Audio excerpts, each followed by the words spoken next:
The real miracle, the real grace, the real blessing is the life that Jesus offers to us. And that is what we remember every time we go on pilgrimage, we go to shrines. That is every time what we remember when we face the Lord. He is offering us fullness of life, eternal life. Life is not dissolved. Life is resolved with Jesus Christ. Hindi naglalaho ang buhay. Mapamabuti man yan o masama na ginawa natin, dadalhin natin yan.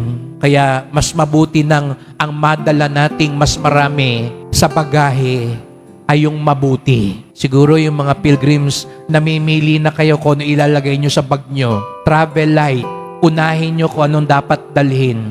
At ganun din sa buhay natin. Unahin nyo kung anong dapat dalhin. Dahil wag naman sana, baka ang madala lang natin, yung hindi kailangan. Ang madala na lang natin, yung kasalanan pa. At nakaligtaan nating madala, yung mabuti, yung dapat at yung tama.